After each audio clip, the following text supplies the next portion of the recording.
Here. I have these 5 topics here. I don't know which one of you would like to start. Okay, I don't mind. Put on the ladies first. Yeah. Africa. Yeah, that was maybe a very good one. Yeah. Because I know you have this beautiful song called Africa. Yeah. But can you tell me a little bit about what comes into your mind? Well, the first thing that comes to mind is just my living experiences in Africa. You know, in my mid-teenage years, I traveled to Tanzania with my family, and we spent 3 years there living, you know, and traveling in and around Africa. And so that was just a very eye-opening experience for me. It was a very, very profound experience, you know, coming from Jamaica and experiencing Africa firsthand, not just from the media and from in schools, you know, but communicating with the people in their language, and you know, just getting that like a genuine sense of the place.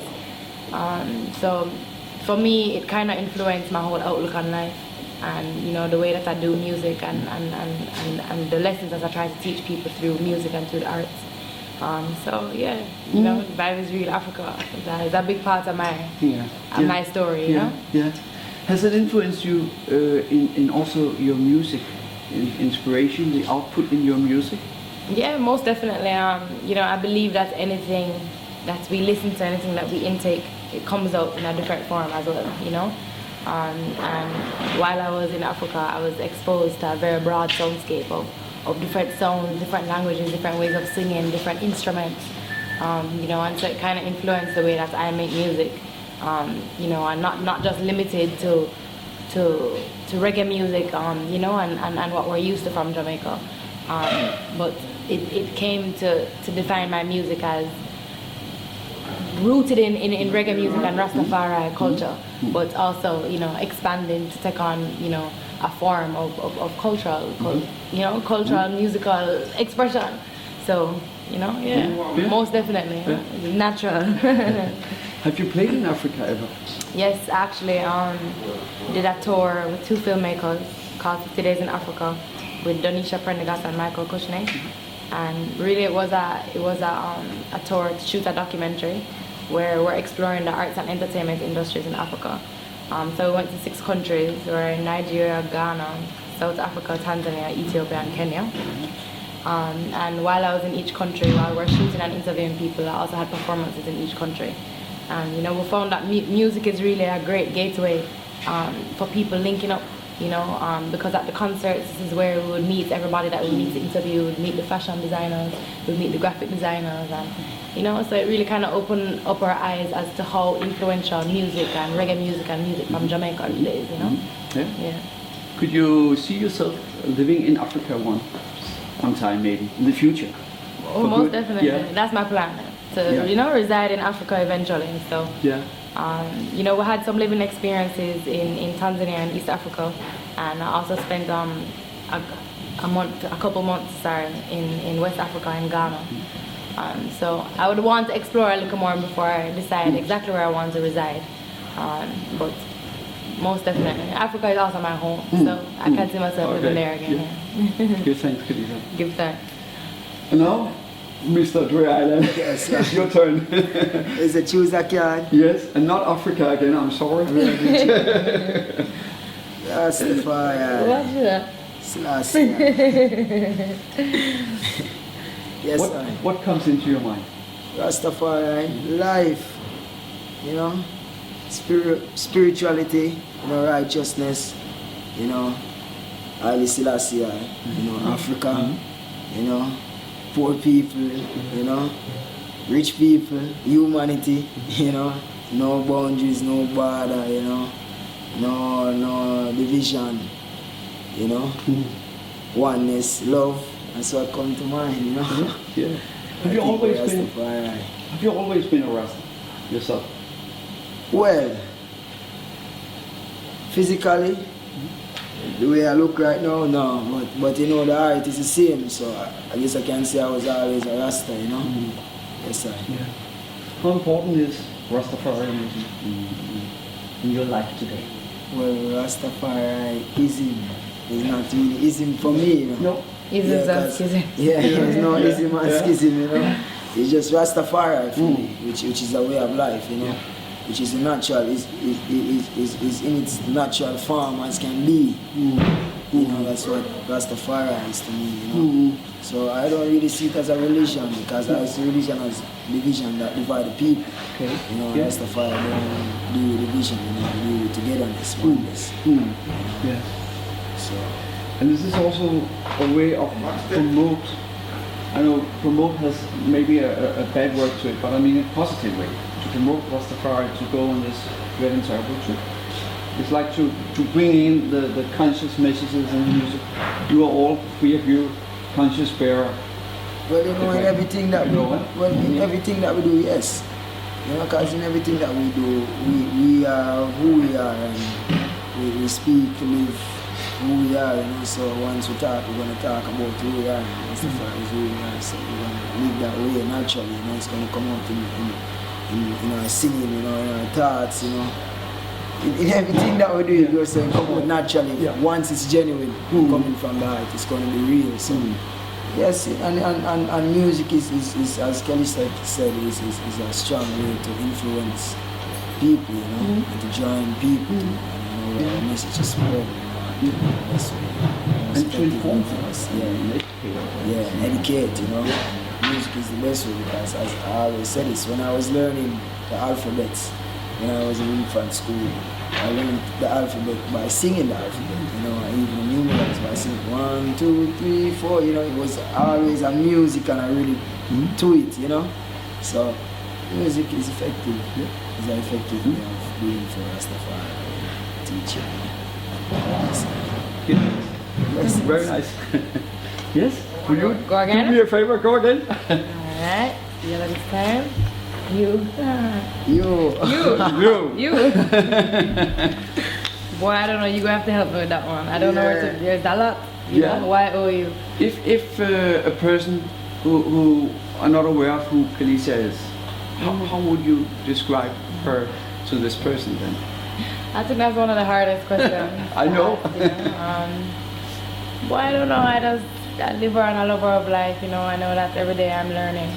You know, I try to learn about each individual, about each culture, and just try to be better in myself every day. You know what I mean? We may not be perfect people, but we know that every day we're trying to improve and be better, so that we can influence ones and ones in the right way. You know, and as musicians, people look into us to set the right example. So, you know, we have to live what we're talking. We have to live what we're singing.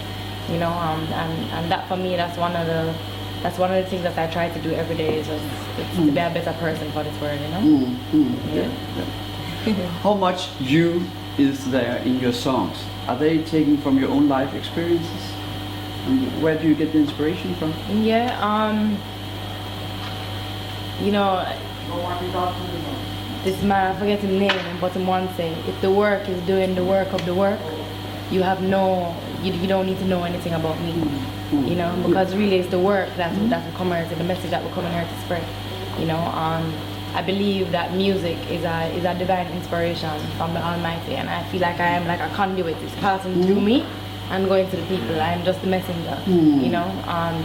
Most definitely, I think that my life experiences, you know, come out in my music, and I sing about my life experiences. But I also believe that I experience these things to share with people and to uplift them and to show them that they're not the only one going through certain things and going through certain struggles, you know. So I don't believe the music has anything to do with me at all, you know. And sometimes I think that's where we go wrong with the music, is that we make it about the ego, we make it an ego trip. But really and truly, if there was a way that I could do the music without being involved with myself, if it was just a divine, I would have loved that, you know, because we get very strayed from the mission and the point when it becomes about the person, because really it's about the message and the mission. And you agree? I could see you going on. We're just a vehicle transporting the soul, you know, and Jah uses us and filter through us to bring forth His work. So I don't know, slave thing, you know. I just free word, you know. And it's a work, you know. And I think in the music industry, generally speaking, not reggae, but when you see in music, it's a competition. And competition makes division between people. But you know, but reggae music is more like a It's I and I, sound. not I you. and I, yeah. I and I I. We and don't I. deal with you. Yeah, so I and I. So Yeah. everyone incorporated in it. From you here interviewing us. Yeah. So now people going to look into Gaffa, Yeah. and there's, you know, them get to hear more about the mission and the message. I and I. Exactly. Yeah, know? so you are part of our mission too, you know. So you see, just like how Jah inspire us to go for it, you know, Jah inspire you to come for it and do the interview with us to take it back to the ones in Denmark. So you know. Good thanks. Yeah, good thanks. All right. Dre Island, you're next. Again? Yes, please. Red. I'm a Jet. Reggae revival. You see that? Yeah, man. We just answer the question still, you know. Because you are the reggae revival. You think so? Yeah. Yeah, I believe so. I know Kelissa will believe so. You know, the people who are now getting back the love for reggae. Why is it important? Because Sky Juice Promotion, who is doing this show tonight, is calling it the Reggae Revival, and the Reggae Revival has been going on within maybe the last couple of years in Jamaica. There's been an expanding curiosity towards the roots, the real consciousness of the music. But why now, do you think? Why is this happening now? Well, really and truly, you know, as a child of Rastafari and reggae music, my two parents are musicians, and many of the musicians and artists in the so-called reggae revival have parents that have been doing music and have been doing reggae. You know, so for us it's not a rebirth of anything that we know. It's been going on. Just you know, a continuation of great works that been going on. That been happening is like an evolution. We're just a new generation of students. You know, I always say, Kelly, I always say it's like this. We get a 3-story or 2-story house, well furnished, well paved, like one of the best houses you can ever think of, you know, on the hillside, and you see the sea view, you know, beautiful view. And we get the house well furnished to add a next story to it. So, you know, it's just a tradition. Yeah, we got a foundation, we just have to build on it, you know, and once to come, we'll build on it, you know.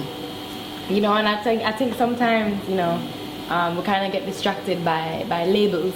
You know, by saying, oh, I am a Rasta, and you know, them come from the reggae revival. We get distracted by the labels and forget the true purpose behind things. And I think that's kind of what happened with this term, with reggae revival, because it serves a purpose, you know. Because when you say reggae revival, automatically people think Chronix, Protege, John, and we are one. It's just a label, as you say. It's just a label, you know. But we To don't take it. identify. We can't take it literal. No. You can't say, oh, reggae was dead and now they're coming to save reggae was reggae. always alive, you know. You know what I mean? There's in nothing order like for you that. to revive something, it has to be dead. So I believe the term reggae revival, it serves a purpose of saying, rather than saying Dre Island, Chronix, Kelissa, and listen out everybody, you just say, boy, reggae revival. You know what I mean? But we can't Right take there the in your term- mind, you know who they're talking. Yeah, but we can't take the term literal. We know that we are here to the Jah work, but Jah work has been going ever since we can remember. And ever That's since why we you have John Mike's from Sky Juice Production, you know, because he's been here 25 years He now, has been you know, pushing and the I'm reggae just really 25. forward, huh? Yeah. So as Chronix would tell you, the reggae revival is in the people, Yes, sir. right?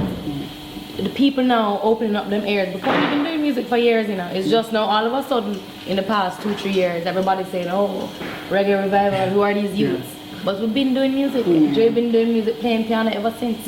I've been doing music, my parents in the home making music ever since. So the reggae revival is not we, it's within the people. Them start to love reggae again and say, boy, and really and truly, you know, there's a conscious movement in the entire world.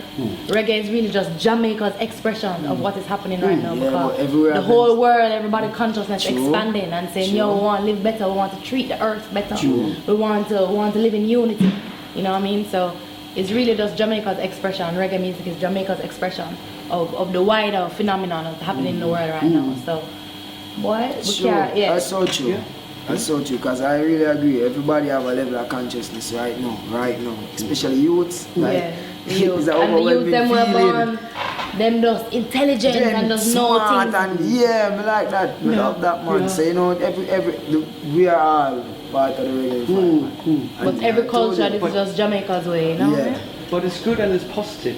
We should say we are all a part of the revival, but we are the reggae part of the revival. You know, you have an next part of the revival. You know, everyone Hindu, bring forth everything. Hindu revival, you know, the African revival, you know, and something revival. You know, everybody is reviving, but because everyone is getting conscious, you know, and that's for the past 10 years. Positivity, yeah. Because dancehall has been like taking it down. I think, But don't get it twisted enough. Don't get it twisted because it's not a bad thing, you know. No. Because dancehall starts dancehall as well. And dancehall starts from where me come from. Yeah. You know. And remember, so dancehall is a very African thing. If you listen to that. Yeah. And the way that people dance to the music is but a very, but very the reason African. why dancehall was created was never for the reason that one is using it. No. You know, dancehall was really free, like, you know, you have ones go around sound. I used to DJ around the sound and at the dance. And it's freestyle. They used to DJ about things that them see right in front of them eyes. Rastafari. You know, life, you know, just life on a whole. Yeah, sure. So really, Jerry, I know. So it's not within, it's the music, it's the people that make it wrong. It's not the music. No. Music is pure. You know, because even people sing about funny things in reggae. And that's what I was just going to say. I can sing on a reggae beat and sing anything. Anything. And it happens. People sing some things where you say, whoa, you know. And reggae really. But just to go to show you that it's really the people that pollute it. Yeah. Music is a very heavenly thing, it's a very divine thing, and that cannot be polluted. Because if you take out the words and take out the energy behind it, the music is pure and something that you love and you want to dance to and you want to rock to, you know. So we don't fight out dancehall, we don't fight out reggae music, we don't fight out music. We embrace it all, we embrace it because even within our music we have dancehall within our music. You know, so we're embracing everything and we just encourage ones and ones to put a more positive, conscious message. Yeah, you know, and you know, Kelissa, you know, put me to the test, we sing and dance, we do a dancehall album, but you know, it's a message. Yeah, the message that it carries. Yes, sir. All right. Who would take the last one? Two away. You can share it if you like. Jamaica. Yeah. Life. Jamaica life. Yes, sir. Jamaica is a beautiful country, I must say. That's my home, that's Kelissa's home, and you know, Africa our home, mama home, but you know, we're born and raised in Jamaica, you know. And when we think of Jamaica, we think resilience. Yes. You know, as a people we go through so many things, so many struggles, but we still rise above and do so many great things all over the world, you know, and even within our own country.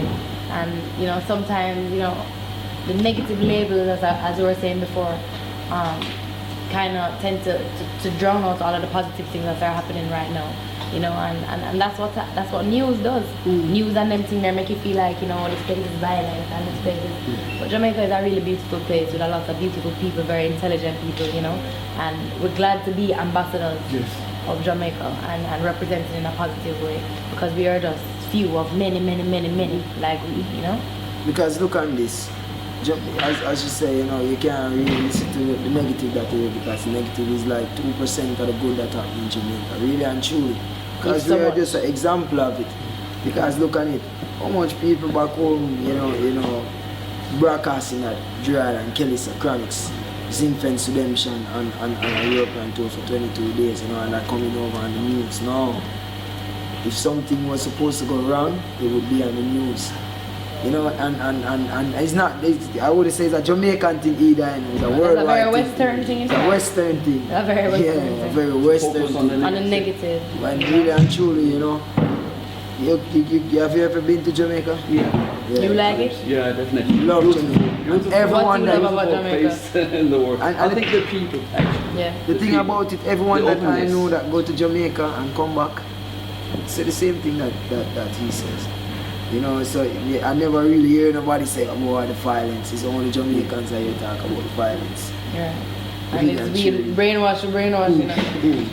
So yeah, our home, our country, our place, you know, you don't know what to represent. Jamaica. Jamaica. That's where you're going back.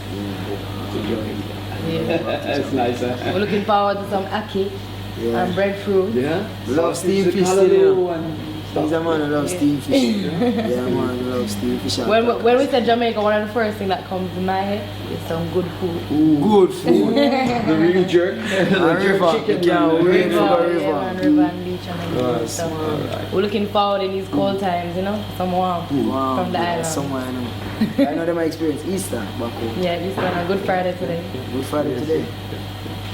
Huge thanks for the interview. Yeah, It was really a pleasure. You enlightened me, and thanks for participating in my little game here. This is trying to pull it interesting. out of the normal concept of doing interviews, and I'm glad that you took the challenge. Yeah, Respect, yeah, man, give back. Thanks. Bless. Could you do some jingles for me? I have a radio program called Cool Runnings, Cool running. and I'm using the DJ name Jabi. Jabby. Jabi. Go on. Well then, you know, it's Dre Island representing for the big body mortal, Jabby and Cool Runnings Radio. And we say uptown, downtown, round in them street, Jabby playing the music unique. And if you never know, yes, I Dre Island I speak. Well, hey, Cool Running, yeah. Thanks. I design, and I say, this is Kelissa representing for Jabby and the Cool Runnings. Babylon is burning, down and down. Jabby said to burn them, down and down. And Kelissa said to burn them, down and down. Cool Runnings, now we're taking what's ours.